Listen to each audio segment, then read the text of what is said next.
The use of statistics in racing now, as a general point, Hugh, I hold my hands up. I use them very lazily, really, just to try and reinforce my own view. It's an interesting area, though, for discussion, isn't it? John, you and me both. I think statistics in the racing media, and definitely I'm guilty of this as well, are used really badly. And I'm gradually becoming aware how bad I am at it as well over the years. And it's funny, I decided it'd be interesting to talk about this and have a look at some of the type of statistics and try and pick holes in why they tend to get used. Actually, we've got some here. So here's the first one. Well, this is great for Northumberland Plate. The last 10 favourites in this race have all been beaten. Yeah, this is just we're not relating to any particular race here. This is just a typical kind of thing.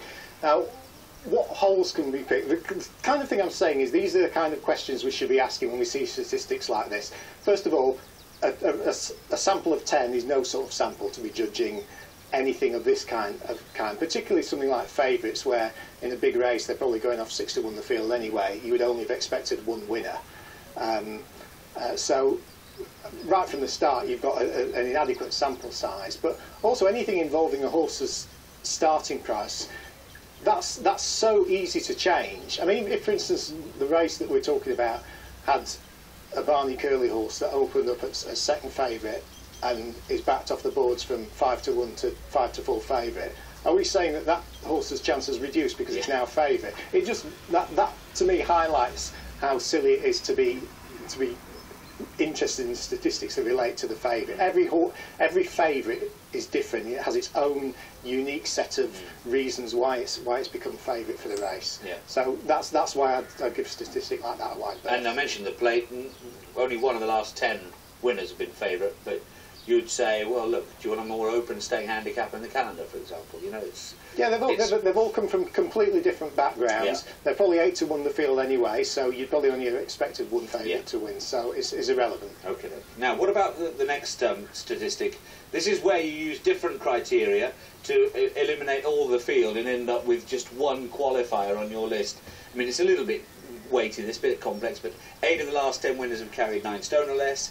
9 of the last 10 winners finished last time out. 7 of the last 10 winners were 4-year-olds. 9 of the last 10 winners had a run within the last month, and therefore we're left with Horse X, which must be the selection. Yeah, several reasons why I don't like this kind of approach. Firstly, small sample size again, only 10 races. Secondly, quite often in the way that this is put, it doesn't tell you how many horses, for example, have carried 9, what percentage of the horses have carried 9 stone or less, what percentage of the runners finished first last time out.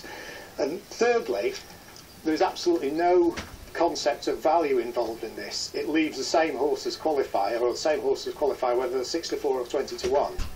So the whole concept of value has gone out of the window. It also means you're only taking into account measurable variables as opposed to ones that can't be measured, such as whether the horse was unlucky in running, whether the horse was impressive last time, which anybody who watches racing regularly will know are vital components in a horse's chance next time. So again, that's why I don't particularly like that kind of approach to statistics. Well, this one, I must admit, the third one, I do pay probably too much attention to, Hugh, and I'll back it up with today's examples, if you like. Trainer X is in poor form with only 1 winner from his last 30 runners. Well, there are 3 trainers today, Hugh. Peter Makin, Alan Swinbank, Howard Johnson, all with pretty long losing runs for stables of their standing. And I wouldn't be inclined to back anything of their stables to win races today or any other day until they show a bit more form. OK, John, but surely the questions you need to be asking in that case, first of all, what was the average price of those horses in that run? How close did they come to their previous form? Things like this. Yep. Also, on top of that, I know from my own findings of my own selections, I keep copious records of my own selections, I will have in the course of a given year probably 7 or 8 losing runs of at least 20. And when that happens, people always email in saying, what's gone wrong, why aren't you having any winners lately? Just as when I've had a few winners, people say, wow, you're in great form. It's just noise, you know, over a period of time, and particularly the more so the longer a price is, the more likely you are to have random runs of defeats and small clusters of success. It doesn't mean that the trainer's necessarily in or out of form. You've got to look in more detail. How are the horses running in relation to their SP? Has the trainer had a lot of back-end runners where the horses making their debut in a maiden? You've got to look beyond the basic number, and you need a bigger sample than that as well. And needless to say, when I use it, I never have looked deep into the bones of it all. The next one is Jockey X. There's a 33% strike rate when riding for trainer Y at course Z. What's wrong with that? That looks to be fantastic. Well, when you see something like that, the first thing that jumps out at you is 33%. That should set alarm bells ringing, because that probably means either 1 in 3 or 2 in 6 or possibly 3 in 9. But that should immediately set alarm bells ringing. Secondly, the question you'd be asking yourself is this the jockey riding the same horse that's won 3 or 4 at the same track? Has that had a bias on the sample?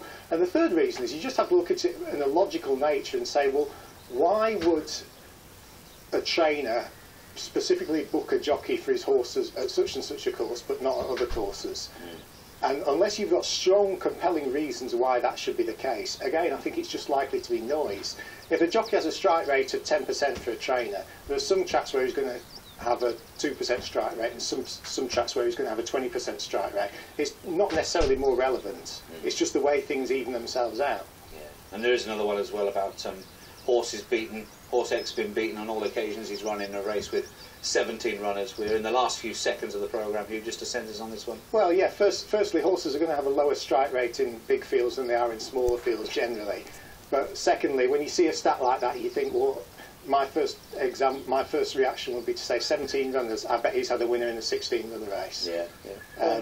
All my statistics that have served me so well in my career are all blown out of the water. Can I just say, John, I've looked at that purely from a common sense point of view, because I'm not a mathematician, but it's a subject that is far better understood by people who understand statistics, and I'm trying to find out more about it. Can I recommend people have a look at James Willoughby's log? If you type the figures never lie into Google, you'll find it. Right. And he explains in much more lucid terms than me and much more clear mathematical terms exactly why some of the statistics we use. It's funny, I decided I was going to do this yesterday, and then James started coming out with all these blogs, but fantastic stuff, well worth a look. So. Our programme's at an end. I'll leave that to the clever people, I'm afraid. Thanks ever so much, Hugh. We'll see you next week. And next week we'll be able to address some of your emails, which we ran out of time for today. Anthony Clark from Woking particularly send our apologies. You make some good points. We'll deal with them next week. Hugh promises. Thanks for watching. That was The Form Factor.